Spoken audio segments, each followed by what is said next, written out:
Ya.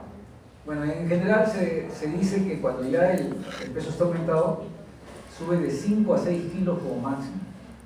Ya no es igual como si fuera una paciente que empieza con su peso normal. ¿Ya? Entonces ya no es igual. 6 kilos es el promedio que debería subir.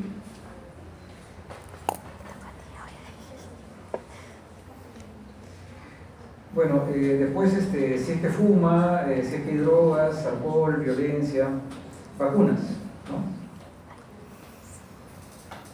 ¿Qué vacuna se recomienda a la gestante? Antitetánica. ¿Es la única? Rubiola. ¿La rubiola se pone en el embarazo? ¿Qué dicen? Ya, la rubiola no se pone en el embarazo, se pone antes de que esté embarazada. ¿Ya? Entonces la rubiola no se pone durante el embarazo, ¿ya? Se pone antes de que esté embarazada.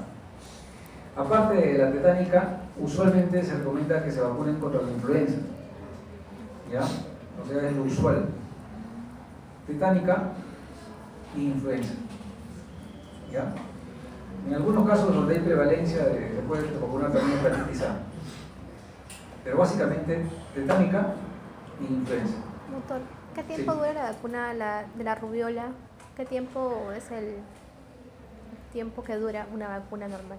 Para saber si se puede volver a vacunar o no. Bueno, el esquema de vacunación es 3 veces, pero usualmente es cuando es niño, ¿no? Le dura toda la vida.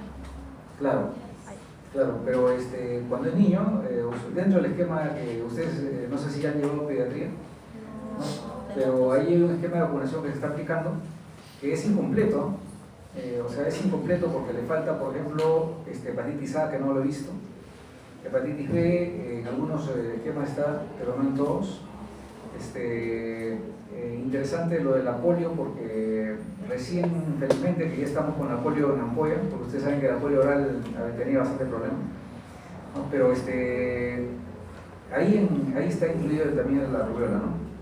Pero eventualmente, si la paciente no se ha vacunado con rubiola y no está embarazada, hay que decirle que se vacune.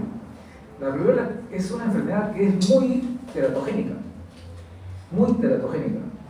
quizás la más teratogénica de las enfermedades virales, digamos, de los niños. ¿Ya? Es bastante teratogénica la rubiola, mucha malformación. Y dentro del embarazo no se recomienda. ¿Ya? Antes del embarazo sí se recomienda. ¿Ya? En algunos casos también la vacuna contra el estreptococo también, ¿no?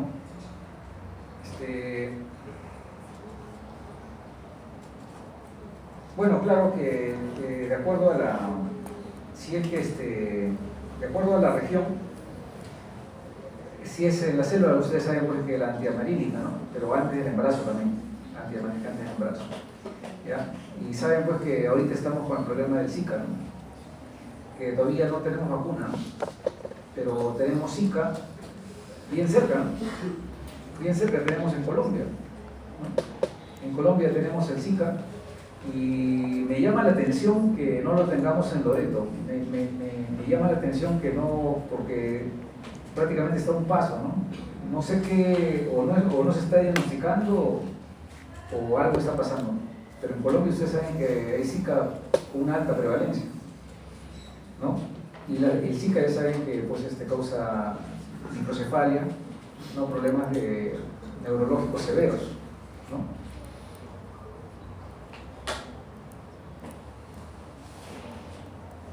Y bueno, también hay que ver si los exámenes que se piden usualmente, ¿no? La hemoglobina, el grupo de sangre, HIV, la glucosa, ¿no? La prueba para sífilis, ¿no? Eso es todo lo que, básicamente, todas sus tarjetas que ustedes usan en el hospital, tiene que llenarse así,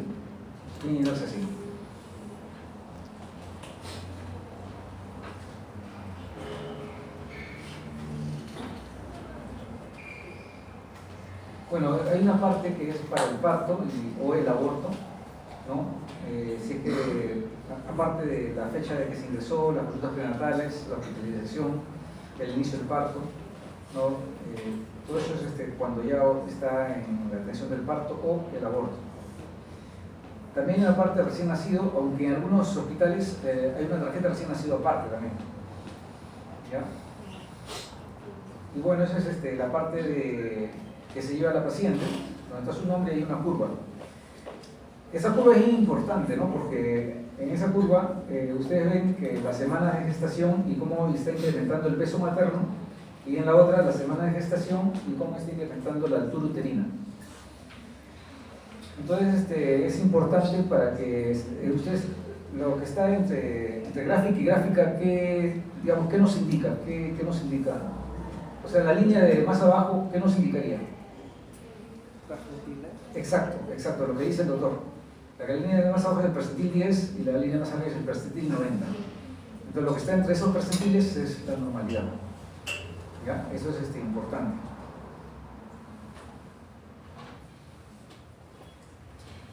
Bueno, estamos, digamos, siempre hay que llenar el CIE 10, ¿no?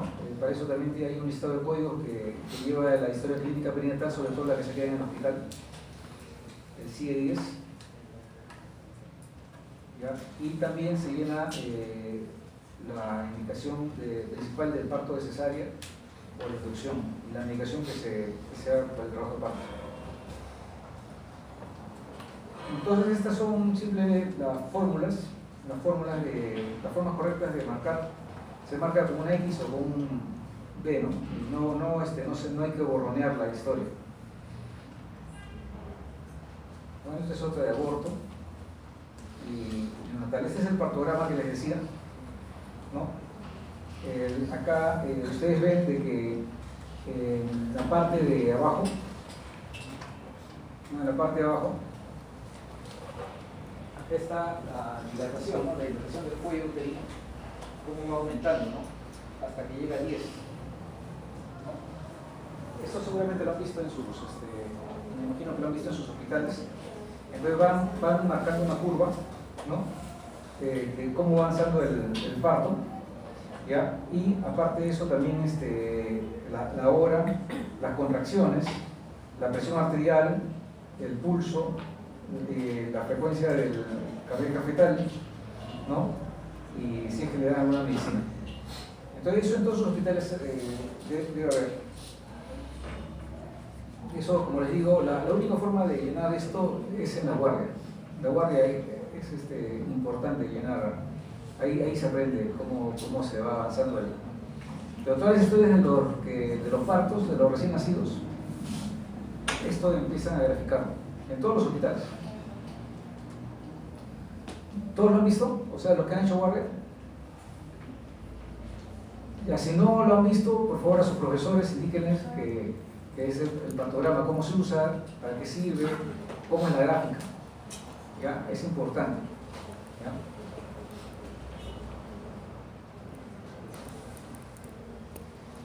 Bueno, básicamente todos estos ítems no solamente nos sirven para controlar el parto, sino que también podemos, si esto llenado en una computadora nos sirve para registrar muchos datos. La edad de las pacientes, la hemoglobina, la anemia, las patologías, los pesos, etcétera, etcétera, etcétera. Entonces cuando les dicen que hagan su trabajo de investigación, ¿no? Es relativamente fácil si esto está bien guardado en las computadoras. ¿Ya?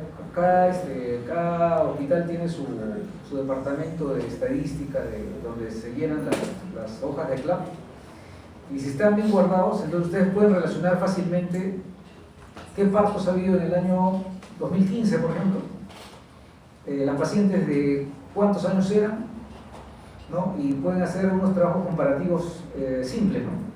Por ejemplo, ¿cuántas eran menores de 20 años? O sea, adolescentes, ¿cuántas eran menores de 20 años?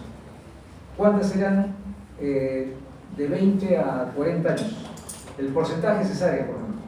En este hospital el porcentaje de cesáreas en menores de 20 años es tanto y entre 20 y 40 es tanto. O otro esquema, por ejemplo, parto prematuro y hemoglobina. Que eso está demostrado que la anemia es un factor para parto prematuro. ¿Cuántos pacientes tuvieron anemia y cuántas terminaron parto prematuro? Entonces, si está bien llenado esto y está bien llenado en la computadora, nos sirve para hacer estudios, ¿ya? De acuerdo al ítem que nosotros cojamos, ¿ya? Entonces, eso también es importancia para comparar tanto interinstitucionalmente como para ver cómo estamos progresando, cómo comparar dos hospitales o varios centros, ¿no? Lo que uno quiera. Entonces, eso también es importante. Entonces, como les dije, el procesamiento local de los datos con estos programas fortalece la capacidad de autoevaluación de la atención perinatal mediante el análisis de datos en la propia institución asistencial. Hace tomar conciencia al personal de la importancia de una documentación completa de las acciones de observación de salud, facilita la comunicación intra y extrainstitucional, favorece el cumplimiento de las normas, registra datos de interés legal y facilita la auditoría. Sirve de base para la planificación de la atención al proveer la información necesaria para identificar la población, evaluar la asistencia, categorizar los problemas y realizar investigaciones operativas. El psicoprofilaxis básicamente es un conjunto de actividades teórico-físico-psicológicas para preparar la gestante para las nuevas condiciones del parto, disminuyendo las complicaciones y la posibilidad de una rápida recuperación. Básicamente es bastante educación, ¿ya? La mayoría se basa en las técnicas de respiración, ¿ya? O sea, les hacen jugar con pelotas, ¿no? Juegos, canciones, ¿ya? Hay unas pelotas grandes que pueden echarse hacia atrás, ¿ya?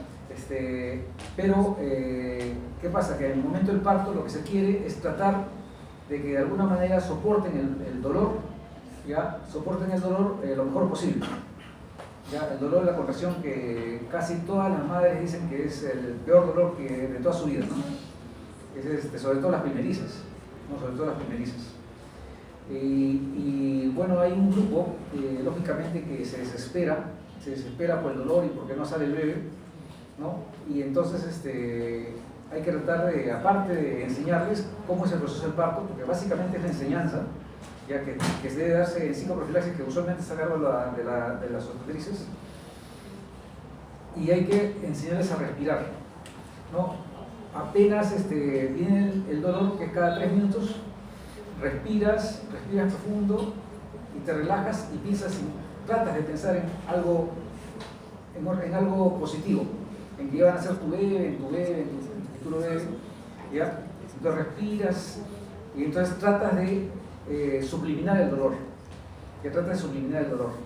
entonces y caminas, ¿no? Caminas, porque ustedes saben que si la paciente camina va a ser más rápido el parto, si está echada va a ser más lento, ¿ya? Entonces la adecuada oxigenación materno-fetal, aprovechamiento de la energía y relajación. El tipo de respiración, ¿ya? Como les dije, hay respiraciones superficiales o torácicas y hay respiraciones lentas y profundas que deben hacerse en el momento de la contracción. En el momento de la contracción se hace lento y profundo. En el momento de la contracción, lento y profundo, ¿ya? Entonces esas técnicas tienen que aplicarlas en el momento del parto, ¿ya? Y tratar de que la paciente no se desespere. Porque seguramente en los sitios de dilatación donde están sus pacientes empiezan a gritar, ¿no? A veces empiezan a perder el control, y eso ya hay que tratar de que no pase, ¿no? Si hay algunas técnicas de yoga, ¿no? También para que se relajen, ¿no? Sobre todo algunas posiciones de yoga, ¿ya? Que eso debe hacerse antes del trabajo de parto. Sobre todo, como les digo, ahora, aparte de esas técnicas, puede haber un poco de hipnosis, pero eso está en discusión, y la música y la aromaterapia y hidroterapia, que en algunos casos ayuda, pero en la mayoría de hospitales no se puede aplicar, ¿no? No es muy fácil, ¿no? Bueno, los ejercicios son varios, ¿no? Elevación de la pelvis, rotación de la cadera, encogimiento, balanceo de la pelvis. Bueno,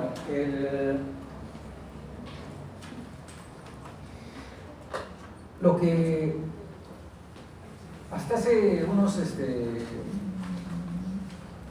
7, 8 años se decía que con esto relativamente bastaba, Y aparte de eso se decía, con eso agrégale una ecografía en primer trimestre, una ecografía en segundo trimestre y una ecografía en tercer trimestre.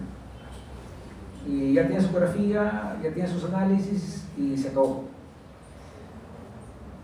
Ahora se ha agregado algunas cosas más que todavía, si bien es cierto, el CLAP no lo ha cogido, pero sí ya estamos usándolo. Estamos usándolo.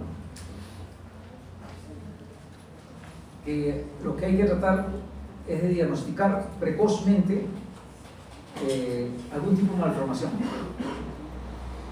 Entonces, en primer lugar, tendríamos que ver pacientes que tienen riesgo.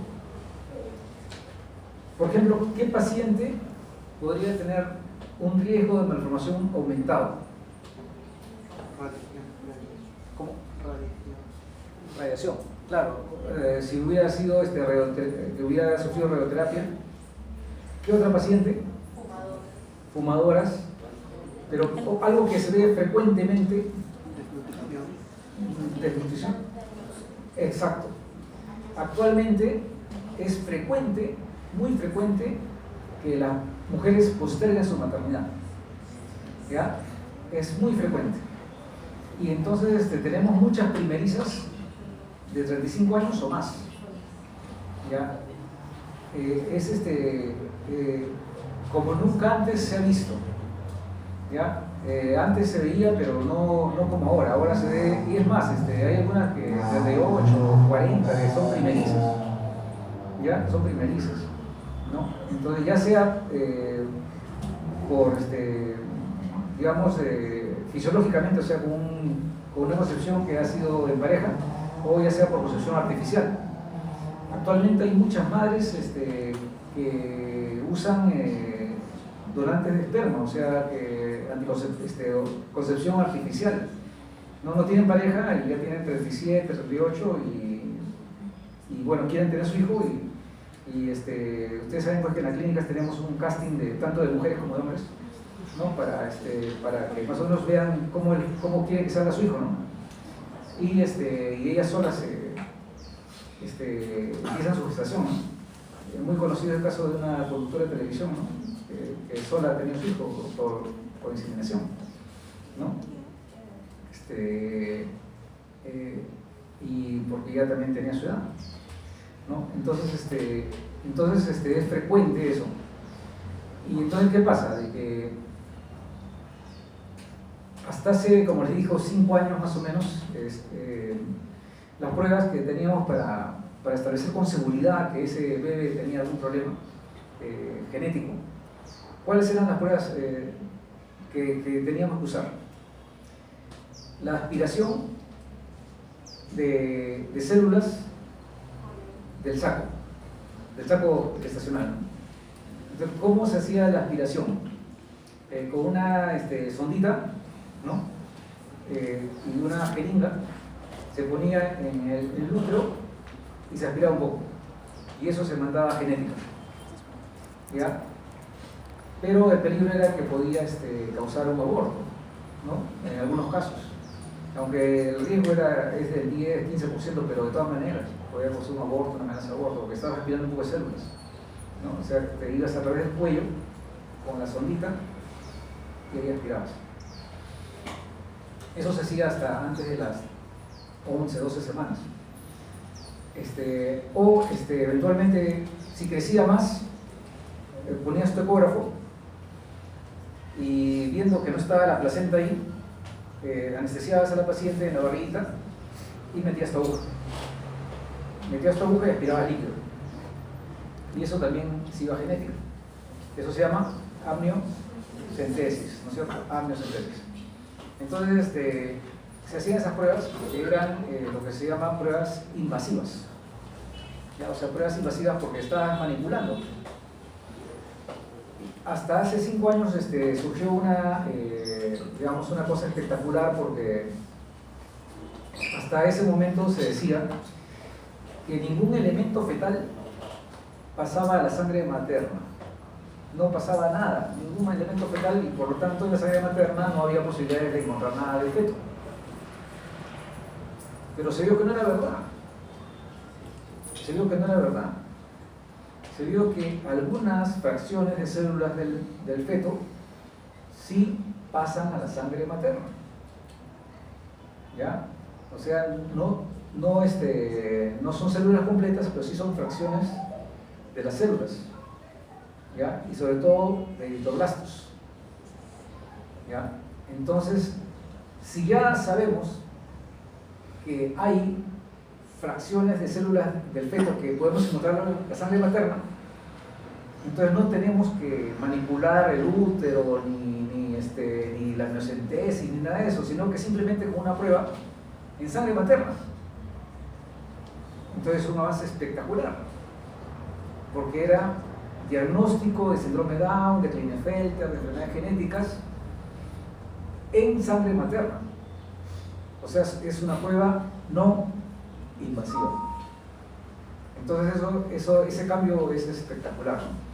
Y eso se recomienda en aquellas madres que son mayores, ¿no? En aquellas madres que son mayores. Pero ustedes deben decirle, si ustedes es su paciente privado, sea menor, sea joven, ¿no? A toditas le dicen, mira, existe esta prueba, ¿ya? Te puede diagnosticar enfermedades, ¿ya? En sangre, ¿ya? Pero el problema que tenemos es que es cara. Acá en Lima es cara, ¿ya? Pero todas las pacientes deben ser informadas que existe eso, ¿ya? Y sobre todo, como les digo, las mayores de 35. Porque después pasa algo como el leve, el ginecólogo no me dijo nada, no me dijo que había esta prueba, ¿ya? Y acuérdense que hay un buen grupo de fetos que se mueren porque son mal formados, ¿ya? Entonces, después se muere el bebé y dice, no, que no me dijo nada, que había esta prueba, que no me dijo nada, ¿ya? Entonces, a todas las pacientes tienen que informarles. Se puede diagnosticar el ADN fetal en sangre materna, ¿ya? Y acá en Lima ya está hace 3 años más o menos, ¿ya? Aproximadamente que ya, pero el costo es un poco grande, más o menos estamos hablando de $1.200, ¿ya? Pero hay la prueba. Entonces es una forma. La otra forma, que no es tan exacta, porque es esa forma que les he dicho, 99% de seguridad, ¿ya? Si no tenemos esas posibilidades, entonces ya hacemos lo rutinario, digamos, entre comillas, que es el seguimiento ecográfico, ¿ya? La primera ecografía precoz y la ecografía genética, de la semana 11 a la 14. Esa ecografía también la hemos incorporado, será hace 5 o 6 años. Si ustedes conversan con gestantes desde hace 10 años, probablemente no sepan de qué se trata. Pero esto lo hemos incorporado hace poco, la ecografía genética, que seguramente en sus hospitales la mayoría lo hacen, que es simple, ¿no? Es una ecografía relativamente simple, pero que tenemos que ver 3 o 4 cosas. La translucencia nucal, ¿no? Que la distancia entre la piel y el hueso de la nuca no sea más de 3 milímetros. El hueso nasal tiene que estar presente. El ángulo facial, el ángulo entre el cigomático y el resto de la cara no debe ser mayor de 90 grados. Ya no debe ser mayor de 90 grados. Y en algunos casos le asocian la onda del ductus venoso. ¿Ya? La onda Doppler del ductus venoso. Entonces eso es la ecografía genética, ¿ya? Como les dije, la fracción libre de HCG beta, ese es otro marcador también para malformaciones fetales, ¿ya? Y la proteína plasmática asociada al embarazo también. O sea, para nosotros aumentar nuestra sensibilidad de malformaciones sin tener la prueba de ADN fetal libre, ¿ya? Porque el ADN fetal libre es un poco caro, como les digo, pero si nosotros queremos aumentar nuestra sensibilidad, hacemos la ecografía genética, la fracción libre de HCG beta y la proteína plasmática asociada al embarazo, luego la proteína A asociada al embarazo. Entonces, ¿cuáles son nuestros factores? Ecografía genética, HCG libre y proteína A plasmática asociada al embarazo. Entonces, con eso aumentamos nuestra sensibilidad para diagnosticar malformaciones genéticas fetales. ¿Alguna duda hasta ahí?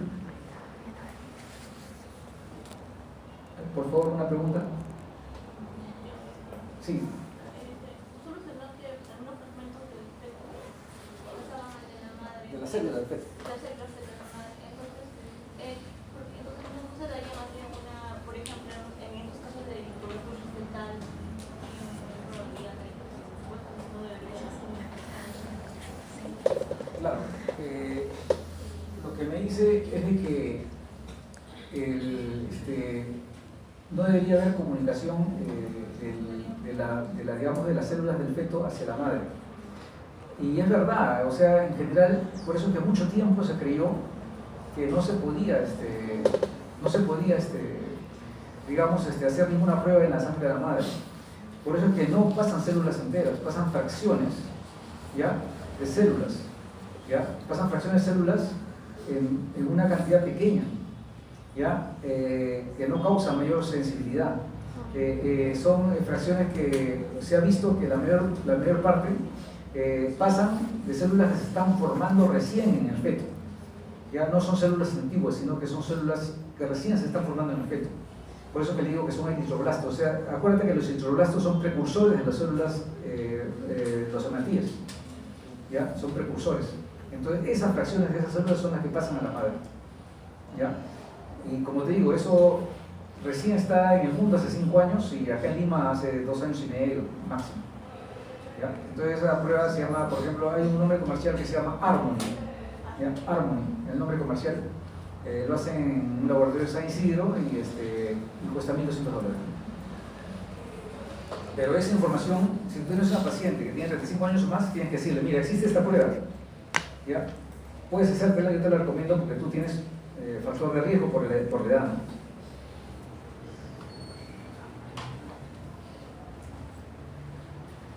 Ya, bueno, esto es ya lo que les había dicho. En la ecografía genética se ve la translucencia nucal, el ángulo facial, el hueso nasal. Hay otra ecografía también que nos ha salido, que es la ecografía morfológica, ¿no? La ecografía morfológica se hace entre la semana 18 a 23. ¿Ya? Se recomienda que sea un ecografista experto en medicina fetal y que por lo menos dure 15 minutos. Entonces, en esta ecografía morfológica que se hace entre la semana 18 a 23, lo que queremos ver es malformaciones a nivel de cabeza, tórax, abdomen o miembros. ¿Ya? Entonces, hay varios cortes que se hacen en la cabeza. En la cabeza mínimo tiene que ser 3 cortes. ¿Ya? A nivel de los ventrículos, a nivel del cerebelo y a nivel de las órbitas, es lo mínimo. Y así también hay cortes en el tórax, ¿ya? También hay que contar los dedos, ¿ya? Pero principalmente en la ecografía morfológica, dentro de todo lo que hay que revisar, ¿no? Hay que revisar, digamos, cabeza, tórax, todo, ¿ya? Pero principalmente hay que revisar corazón. ¿Ya? Corazón es lo principal que hay que revisar. ¿Por qué? Porque se ha demostrado que la mayor parte de fetos que se mueren ya por malformaciones, la mayor parte son porque el corazón está mal formado. ¿Ya? Entonces eso es lo principal que hay que revisar, el corazón. ¿Ya? Entonces, lo que te decía, ¿no? O sea, que el ADN fetal libre en sangre materna y placenta es porque pasan partes de eritroblastos. ¿Ya? Está el Harmony Test y el otro nombre comercial se llama el Panorama Test, ¿no?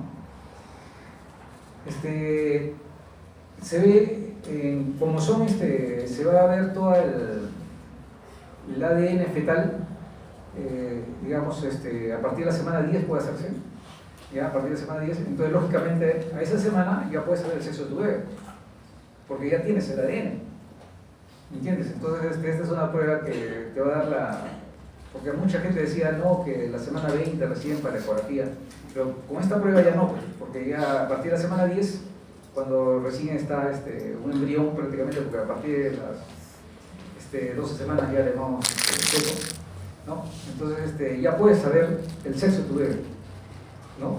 Con el ADN fetal, ¿no? Ya obvio que da XY o XX. Y aneuploidías también, pero lógicamente relacionadas con cromosomas sexuales, ¿no?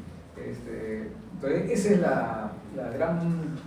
Yo creo que es un cambio que que ha variado mucho la concepción de la gestante, pero lamentablemente no es fácil que se la hagan. O sea, hay muchas pacientes que inclusive yo tengo en la clínica y que por el costo, las que más se hacen son mis pacientes que son médicos.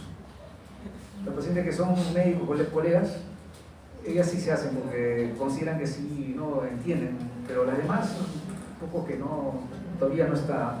Pero es un buen, yo pienso que es un salto cualitativo importante, porque ya no hacemos nada de lo que le decía, lo invasivo ya no se hace, basta que tenga la sangre.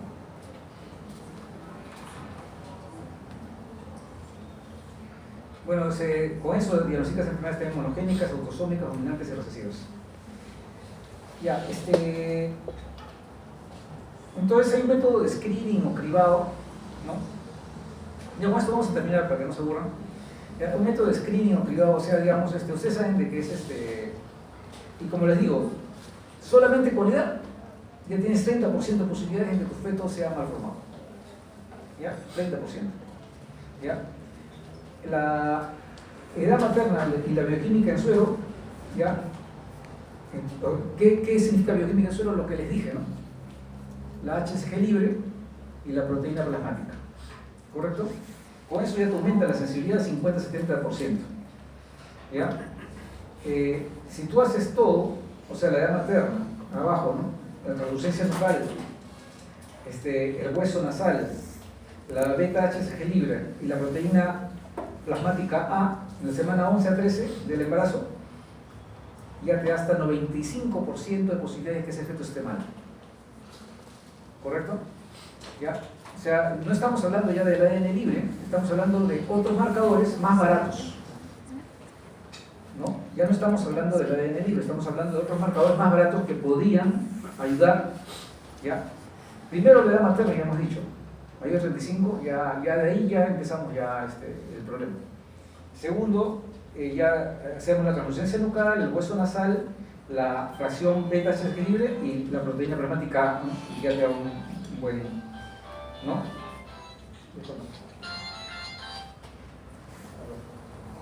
El hueso nasal, no se ve el hueso nasal en la ecografía.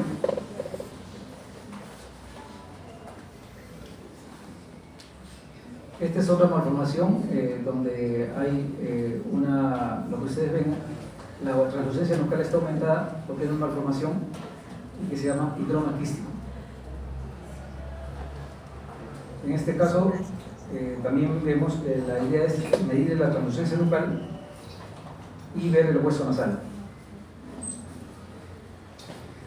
Bueno, eso es todo. Muchas gracias por su atención.